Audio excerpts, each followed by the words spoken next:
Hey everyone, welcome to our next live stream. Welcome back if you viewed our live stream last time. If you haven't viewed it, I highly recommend checking it out after the stream or whenever you have time. We did a lot of in-depth coverage on how to protect your child from predators, which we will cover a little bit here, but if you want a more in-depth discussion about it, definitely check out our previous live stream. You can find the recording on our YouTube channel or our Facebook page.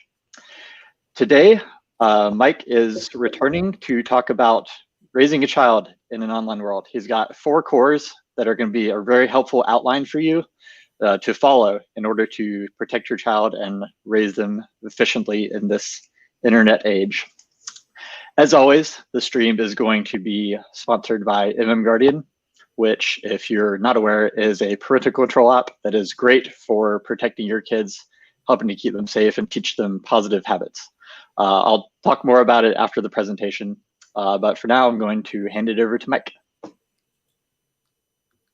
right, appreciate it, Coley, and thank you, Guardian, for asking me back to talk to your Guardian family here. Today, we're going to be talking about really how to raise a child in the digital age that we're talking about. There's really 4 cores to raising a cyber safe child and creating a cyber safe family.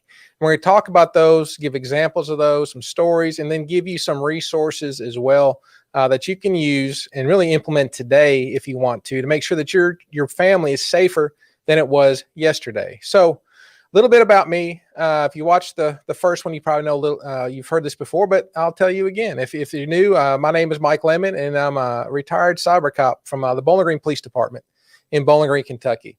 My 20 years there, I spent 13 years as their online crimes against children detective, doing computer exams and cell phone exams. And this really has become my passion. Like I said, I didn't get into the computer stuff because I'm a computer person. I got into it because I wanted to protect kids. And so, through that, what I've done is I started a company to go and train people just like you, parents, train our kids, train youth involved professionals to actually how to keep kids safe online. And we have a Facebook page, Cyber Safe Teen Nation, which we have a lot of tips on there as well. And we've trained around 25,000 people in the last really year and a half before COVID hit. And so what we want to do is make sure that parents have the basic, what we call the cores of how to keep their kids safe. But before we kind of jump into there, you need to ask yourself this question as a parent. Are you ready? That's a big question, right? But you have to be ready as a parent to actually keep your kids safe, to lead your child, not chase them around, but lead them through the safe use of social media, to make sure that their future is brighter and make sure they're not victimized by online predators, which we'll talk about here in a minute. And so really for parents, having that education, you are the core one and the most important core, because the kids will take your lead. If you lead them and show them the way to use social media safely, to use gaming safely, to use apps safely, that's what they will do. If you lead them to figure out how to do it on their own, they're going to learn from other people. Either way, they're going to learn from you or they're going to learn from other people. But it's so important as a parent for you to be the one who is leading them, and that comes down to education. That's exactly what we're going to be talking about today. One of the kind of mantras we have is, if you don't know, don't let them go. Right? If they want a new app, they want a new game, and you don't know what that app is, the game is, or where they're going, then just don't let them go until you understand it and you feel comfortable with it. It could be say they're on Instagram and they want to use Snapchat. You don't know about Snapchat. There's several different parent groups, just like this, through Guardian, the Cyber Safe Teen Nation. You can ask, hey, what do you all think about Snapchat? What do you think about TikTok? What do you think about WeMe? What do you think about all these different apps? And other parents can guide you in their experiences with them. So now you know, before your child gets on there, what to kind of expect, how to monitor them, how to make sure that they are safe as they can be. Because here's an example of how it's done wrong. I was a detective. I was on call, got a call about 2:00 in the morning, said we had a missing juvenile, 13 years old. She'd been missing for about 3 or 4 hours, and they ended up did all the normal things, right? They called their friends, they talked to all kinds of different people. Have you seen her? No, no, no. And then they did what's called pinging your phone, which means it sends a signal to your phone. Your phone says, okay, I'm near this tower. And they did that, and she was a state away. Obviously, fear set in. Mom's freaking out. We're very worried. Why is she there? And she was heading, looked like, to Kansas. Now, I was able to do some digging on her computer, find out she's talking to a guy in Kansas, and found out that was actually where she was heading. And luckily enough, we found her before she got there. And as crazy as it wasn't as dangerous as we thought it was, because she was pretending to be 18 years old, and he thought this 18-year-old girl was coming to live with him because she had an abusive mom, when she's actually just running away because she was kind of out of control. But the mom had no way of knowing. She wasn't monitoring what she was doing. She wasn't seeing the text messages, the instant messages about how planning this thing out. Because if she would have known how to do these things, or she would have had the ability to, like you do with Guardian, to monitor what she's doing, she would have known this was being planned. This child would not have run away, and potentially some very, very bad things from happening. And so we say this, right? Every app is a window, right? So the internet is a great thing. But the internet, it may be your child's window to the world, where they can experience all kinds of great things, but it's also the world's window to your child. And every app, every game, every social media account they have is another window in their bedroom. So as a parent, you need to make sure that you can lock all of those windows. Now, is it very easy to do on your own? No, it's not. That's why the fourth part here, we're going to talk about leveraging technology, is being able to lock those windows and make sure they're locked and have confidence in they're locked using technology like Guardian. So here's another one, right? So basically the apps are windows in the room. And number two is there's no turning back. Once you say yes, there's no going back on it. You can try to, but you really can't. I have 5 young boys of my own. And so I'm in this just like you are. And they want more Minecraft. They want more video games and that type of stuff. And we limit very much what they can do, where they can go. And at this point, they're young enough to where no one can contact them. But still, once we say yes to, okay, you can get another app, then it's, 2 days later, okay, we want another one and another one. So understand that once you say yes, there is no turning back. And a perfect example of this is I was doing a training, like through the CyberSafe team, we do training in schools. We do training for youth involved professional, both in person and online and on-demand videos for all 3 of those schools, parents, and youth involved professionals. And I was doing a parent training, and as we see so many times now, that there's a grandfather raising a grandchild. And obviously, if it's hard for us at 30, 40, 50 years old to understand the technology, our parents, 60, 70 plus years old, have a very, very difficult time. And so he was talking to me afterwards, and he's like, Mike, if I want my granddaughter off Snapchat. She's 16 years old. She's sending those pictures. She's been in trouble many times on this, but I want her to make sure that she is off Snapchat. And I told him, I was like, that's great. It's a good decision. But the problem is it's too late, because she knows how to log in. She has her own account, and he's like, well, what if I take her phone from her? I was like, well, how many times have we seen to where they get a friend's phone, right? They get a phone from a friend that says, okay, you can use this one. Now they're on Wi-Fi and they're doing whatever they want to do. So once you allow them to have access, it's forever. Don't think that, okay, we're going to let them have a little bit of Snapchat, a little bit of TikTok, a little bit of Instagram, and then we can pull back. Because in the end, you really can't do that. You just can't do that. Once the genie is out of the bottle, there's no way to return it. So be very conscious of what you're allowing your child to do. And we said, you need, as a parent, you must lead your child, because your child is going to learn from somewhere. They're going to learn from somebody. They're going to learn how to interact, how to have conversations with people, what's safe, what's not, what's appropriate, what's not. They're going to learn that. Either it's going to be from you, or it's going to be from their friends or other people that are online.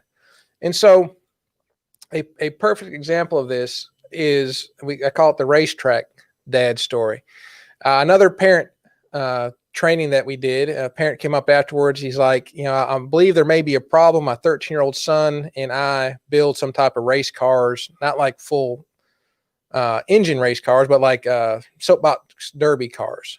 And they go around in different places and race these cars. And so during this time, one of the ones up about 2 states away, they were up there, and he noticed his son between races would go and he would talk to a man that he didn't know, about 30-year-old man. And so he didn't really say anything to the son, but on the way home, he's like, "Hey, who's that guy you were talking to?" He's like, "Oh, that was Sean." He's like, "Well, how do you know from Sean?" "Oh, I met him online. I met him on a gaming system. He was on a game." He said he's going to come up here and meet me.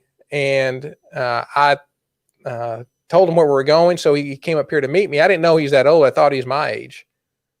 And so I was very alarmed at this. And I told the dad, give me his phone, give me his computer, give me his gaming system. I'll examine everything I can and make sure that your child is safe. Now, here's kind of the difference in parenting styles is that he said he didn't want, that's great, but he didn't want to break his son's trust. He didn't want to invade his privacy. And I told him, I was like, you understand that your child was one step away from being abducted. Hey, come out to my car. I got this new controller for you to see. And your dad turns around, boom, he's, what can happen? But he didn't want to protect it. He didn't want to invade his privacy. So he said he didn't want to do that. And so that child is going to be raised and find out what's correct and how to act by people online, not the father, right? So think about this, having to do with the race cars. We at 16 years old, 15 years old in some states, you're going to get a license. You can't just walk down to the DMV and say, all right, give me a license. There's certain steps you have to do to ensure that you are a safe driver, right? Most places you have to take a written test, you get a permit. There's certain things you have to do to show that you are a good driver as a permit. Then you take a physical driving test, and then eventually you get your own license where you can drive by yourself. All those different steps to make sure you're safe. We don't do that with a phone. We just hand kids a phone and hope that they figure it out. But by leading, by getting educated, by learning about apps they're on, by learning about the threats that are out there, you as a parent can lead your child, can teach your child how to drive safely on the internet. And so we come back to this. Are you ready? Your child either maybe has a phone, maybe they are getting ready to get a phone. Are you ready to take on that responsibility to lead your child? If you are, we'll continue on to the next one. All right. So core 2 is our kids. Now that you are on the right path as a parent to say, you understand that there's threats out there. You understand how to leverage technology and teach your child and lead your child. We want to make sure that they understand that the world is not a great place, right? There's no kiddie section to the internet. So if they go to Facebook, they go to Instagram, they go to Snapchat, they are on the full gamut of the internet. Now I know TikTok just announced, I think yesterday or the day before, that all accounts that say they're 16 and under are going to be set to private, and they're going to try to limit communication to those accounts. But let me tell you, we train down to 3rd grade, and those kids are online. Those kids, over half those kids already have their Instagram account or Snapchat account or TikTok account, and they're 8, 9, 10 years old. They're already lying about their age. So the fact they say, well, they're 16, well, there's no way to verify that. So that's a good start, but in the end, if the kid wants around it, they can get around it. So one of the things we got to make sure that our kids know is this: pics and posts are forever, right? As as us as parents, we may have done some silly stuff. There may be some Polaroids, or maybe some pictures here and there about stuff we did when we were younger, maybe in college, early 20s or whatever. But that's really physical pictures. That's not online. That's not something that people can just look up and find. But our kids now, like I said, we down to 3rd grade, 8-year-old, 9-year-old, they are documenting their life forever. So by the time they reach, 21, 22 years old, they have documented 15, 14, 13 years of their life, everything they've done through social media for everyone to see. And eventually, we want, as parents, we want our kids out of the house. Let's be honest. We want them to be full-fledged adults, doing well as adults, and have their first job and start their career and start their life as an adult. But these things they do online can really catch up to them. There's a young lady, she's 24 years old. She called me because she had an issue, and she wanted to get some videos and pictures taken off the internet. Now, what had happened is that she was dating a boy in high school, and they went to college, and they were dating during that time. And during those times, they were having sexual encounters, and he wanted to videotape them. She agreed.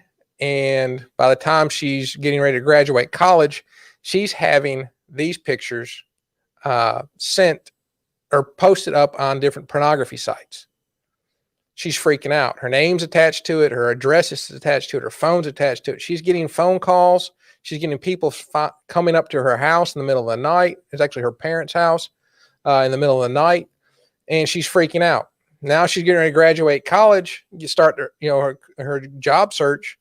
And when you put her name into Google, first full page of Google is pictures of her, videos of her on pornography sites.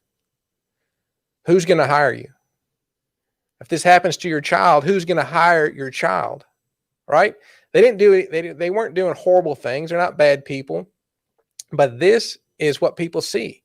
First thing we would do doing background checks for the police department is we would do a random search or a search online for people. Check your social media accounts. And people were kicked out of the hiring process specifically because of this. Kids are losing scholarships over this, right? They're losing friends over what's going on. So that's one piece to it, right? Things that are happening are following them for the rest of their life. We got to also worry about the predators that are out there. According to the FBI, there's around 750,000 pedophiles online anytime that our children are online. And through my experience investigating these guys and helping put over 100 pedophiles in prison over the last 13 years as law enforcement and afterwards as a contractor with them, I know for a fact that it's not just one child that's being exploited. These online pedophiles, these online predators are exploiting child after child after child. And by the time law enforcement finds out about it, there's usually multiple victims. So you figure 750,000 online at any one time our child gets online times multiple victims. That's a lot of children who are being exploited, and it's a constant thing. This is a full-time job for these predators, is to be online, to find kids, and to exploit them. So we know the predators are looking for pictures. They're looking to try to sexually exploit our children. But a lot of times our kids are doing it on their own. I'm part of a group called Save Our Kids Coalition, and we do a survey of our local high schools, our local middle schools, our local elementary schools. And we asked them, have you been asked for a picture of yourself nude? And if you have you sent a picture of yourself nude in this survey? And 50% of our high school students said they have sent a picture of themselves in the last 12 months if they were asked. 50%. That's a huge number, right? All they had to do is be asked for pictures, and 50% send either to people they know or they didn't know. It didn't matter. It was both of them were 50%. And so what can happen to this? Obviously, the predators we just talked about, but also there's legal charges. In many states, any state, it's illegal to possess child pornography and pictures of anyone under the age of 18, nude, semi-nude, involved in sexual contact is generally considered child pornography. Now, each state has a different law. Each state has a different interpretation of this, but it doesn't matter where you are. You can get in some type of legal trouble as a juvenile for sending these pictures. In Kentucky, there's a school that I was training at. I missed the 6th grade because of a snow day, and I came back to train them about a week later, and this happened. Two sixth graders like the same boy, two sixth grade girls like the same boy, and say girl A, girl B. Girl B had a brother who was in ninth grade, and he sent a picture, or he talked to the other sixth grade girl to send a picture of herself. He got the picture of herself topless, gave it to the sister and cousin sent it out on Snapchat the next day. Well, luckily, one of the sixth graders had been in one of my classes and knew exactly what to do. So she went to the vice principal and said, I'm not supposed to have this. I don't want to get in trouble. And I'm turning this over to you. They started the investigation. They found out what had happened. And do you think that the sixth grade girl, her cousin, and the ninth grade boy thought about it? Thought that, oh, man, this is illegal. I could be looking at many, many felonies. Well, they didn't think about that. They didn't think about it till they were in handcuffs, being put in the back of the sheriff's car and taken down to our juvenile court system and being charged with these felonies. Now, the girl who took the picture, she got kicked out of school and put into alternative school. The other three were expelled from the school system. And now you think, well, hopefully they can take, this will be a juvenile record. They're done with the juvenile record. Boom. They can hit the adulthood and everything's fine. They learned a lesson. Problem is the ninth grade boy, he has lost, he got kicked out of school. So that's on his record. He's going to apply to college. He's going to apply for jobs. They're going to say, hey, why'd you get kicked out of school? He's going to tell them who's going to hire him with the fact that he had felony child pornography charges. He's now limited himself just because he did one stupid thing. And so our kids have to know to understand these things. And so we know that our parents know these, have to know these things. Our kids have to know these things. Kind of what's the next part? The next part is really having a contract. It sounds very simple, but it's very, very powerful. We've worked with many families implementing these contracts. And without a doubt, number one thing we hear is it stops fights.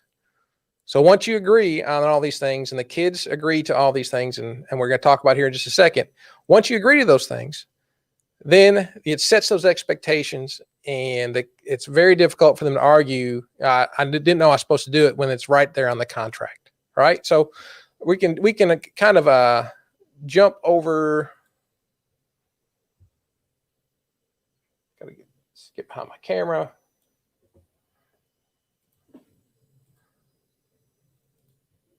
Okay.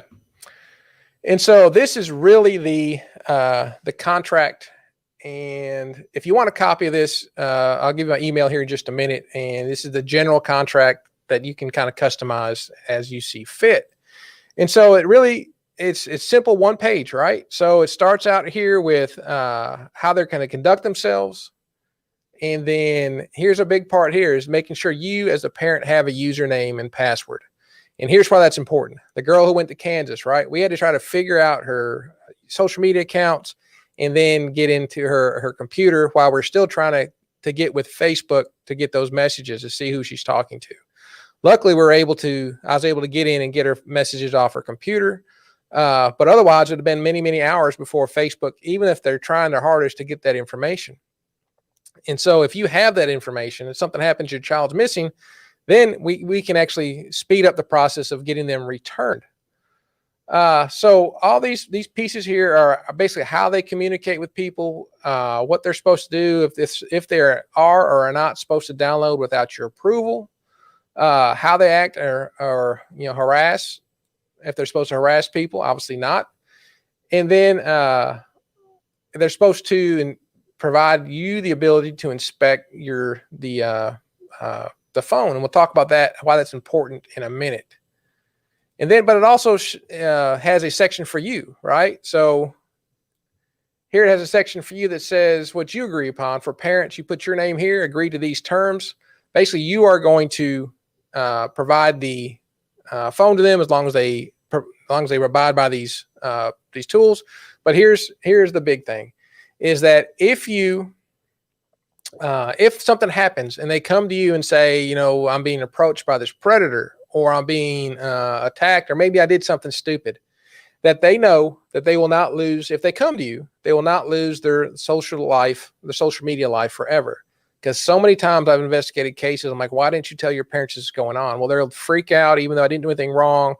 I was the victim, but I was afraid if they knew about it, then I would lose the ability to be online forever.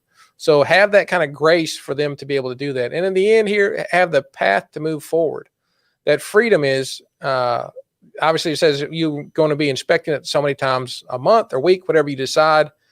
And then if you do these things, ooh, there we go. If you abide by these things at a certain period of time, then here's the carrot, right? Here you can get another game, or you can get maybe another 15 minutes a day online. Whatever you decide, you abide by. So because eventually we want them to be 18 years old, have full autonomy, be able to safely use social media and be out on their own. And so we got to, as they get older, we've got to give them some more ability to do that, even if they screw up. We'd rather have them screw up now than later. And then the fourth core, which is leveraging technology, which is a big part of why I'm here. Now, the technology really scares people a lot of times, especially, I've dealt a lot with grandparents raising kids, and they feel they're very, very ill-equipped to do this. And I explained to them, leveraging technology does not mean having to have an IT degree. It's something you want to make sure that you're only going as far as you feel comfortable. Like I said, if you don't understand anything and you just want to get them a call and text phone, that's okay. Eventually they're going to go to a smartphone when you're ready and they're ready. Right. So, like I say, a call and text phone whenever you are ready. Finger scrolling is an effective use of leveraging technology. Right. If you can do nothing more than click on apps, make sure the apps are what they say they are, because they can change the names of them. They can change the little icons, and making sure that's one level of security. And what we're talking about here is kind of layers of security. So like say we want to protect our house, right? We have the door locks we can put on. Then maybe the next layer would be the Ring, something like that, where it's a security system. And then the highest layer would be maybe an armed guard, right?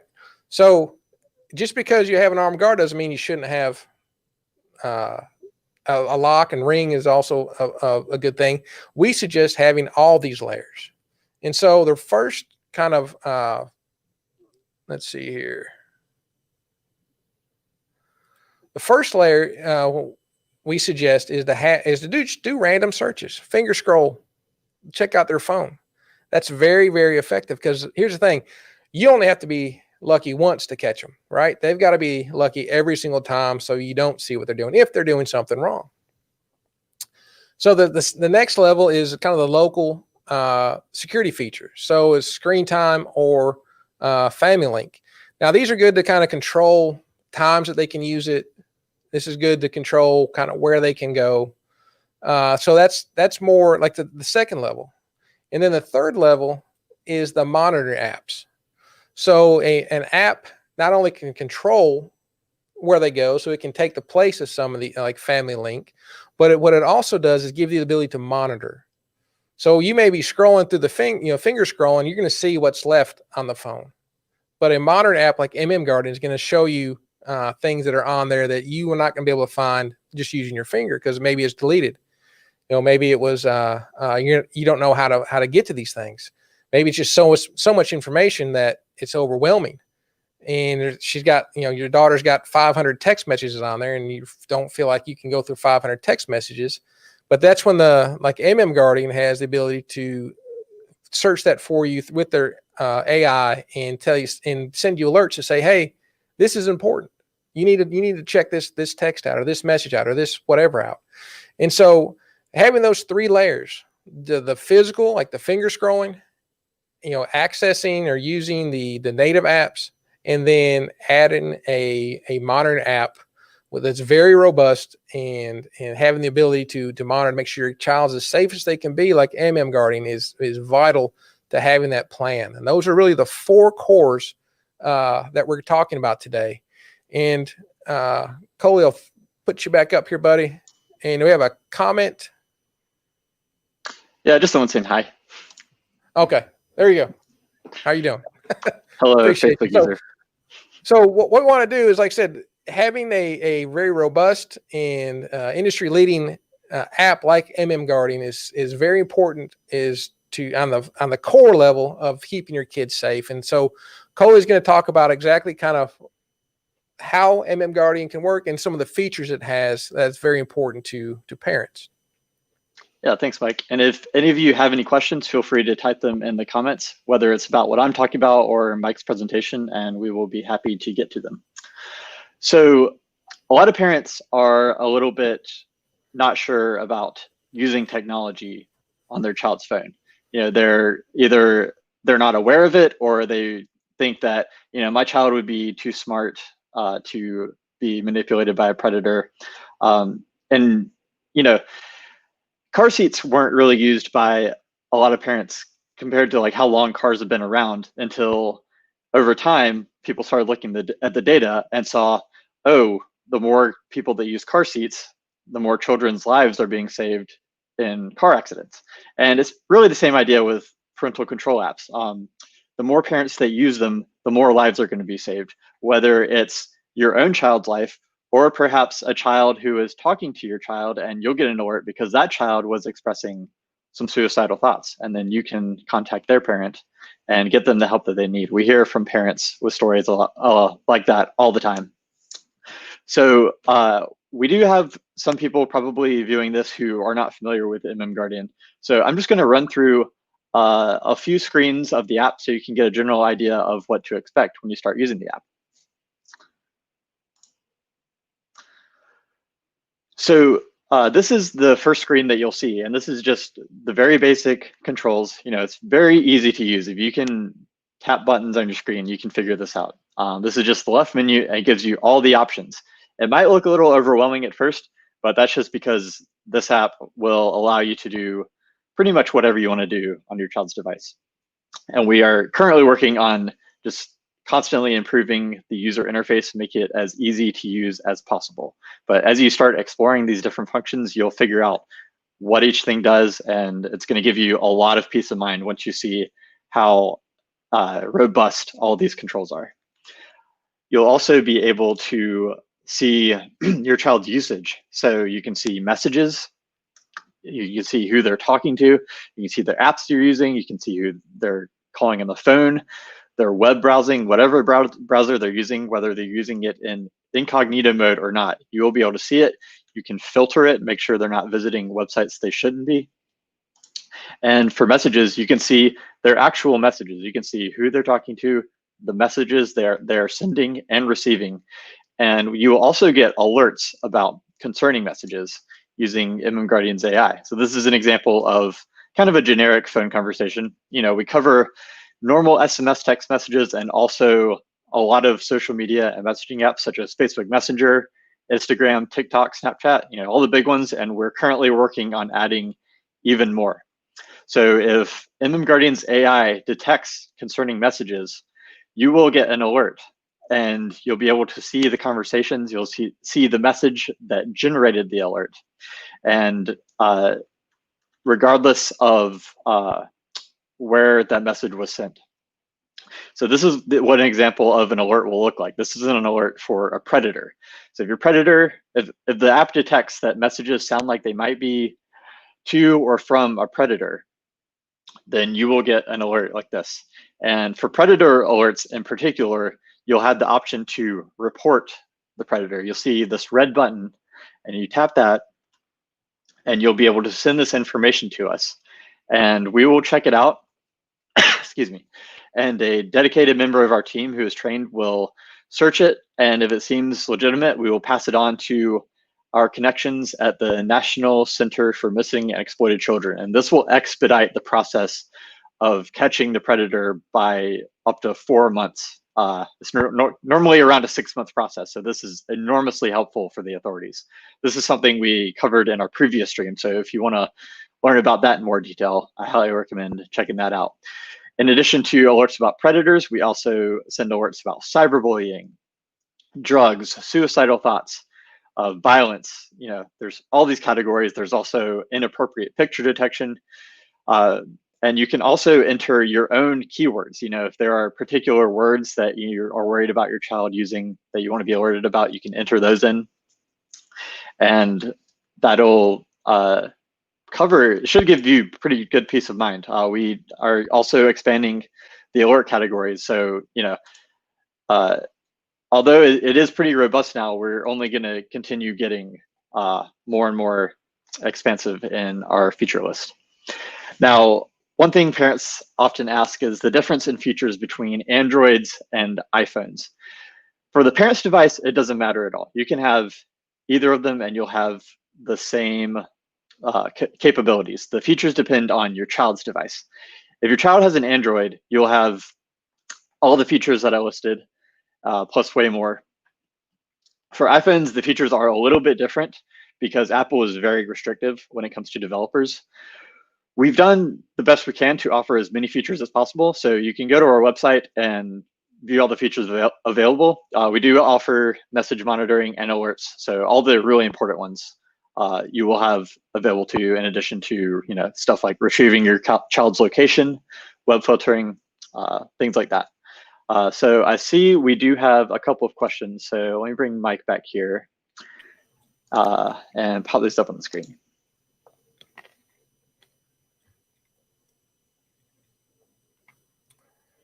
Okay, so how do you handle, or what's the best way to explain privacy in respective space?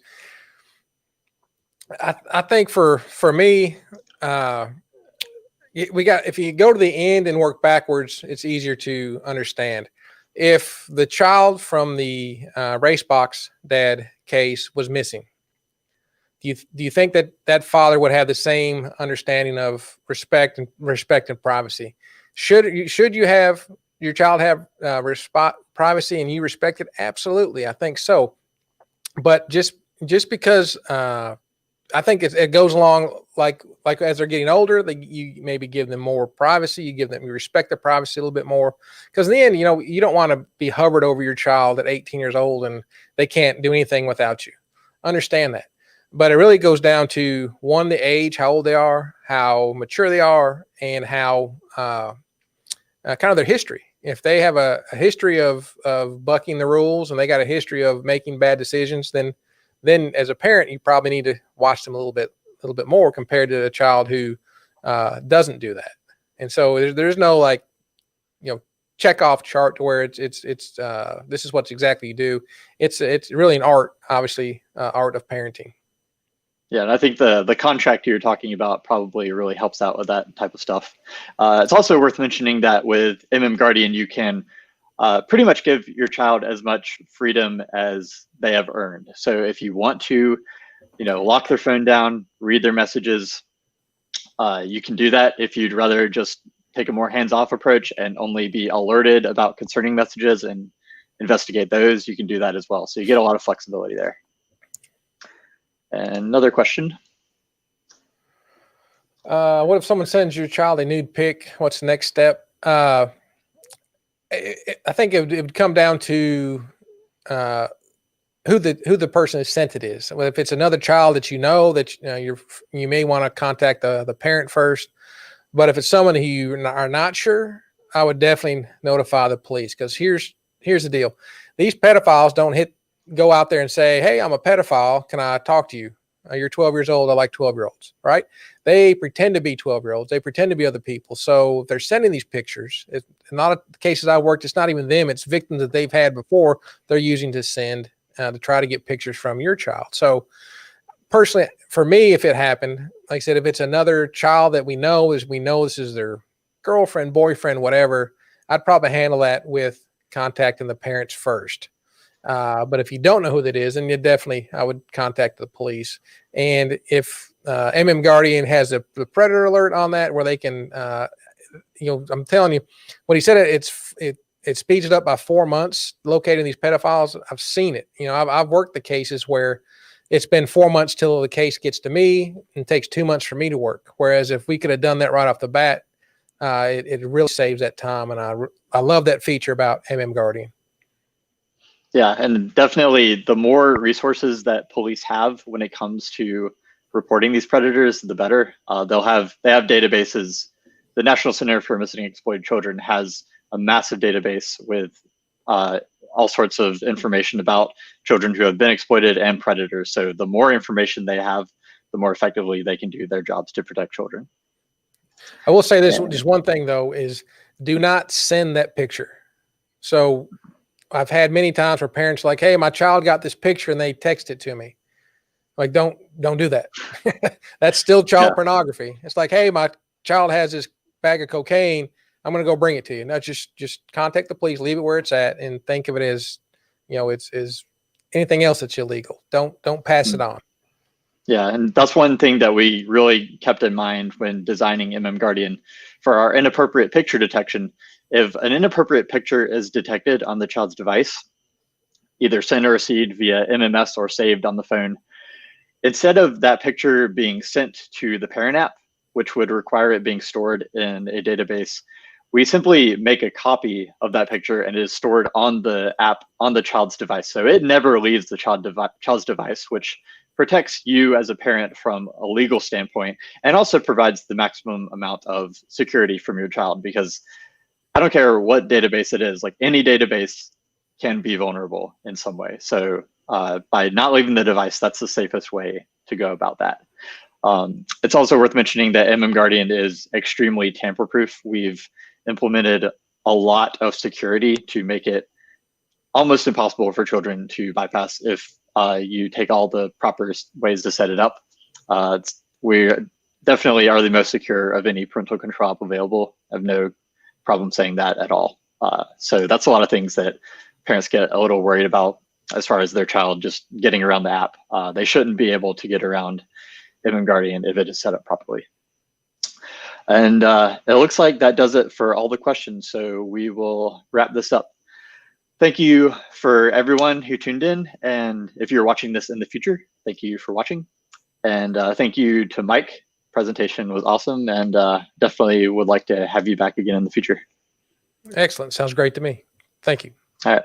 Bye, everyone.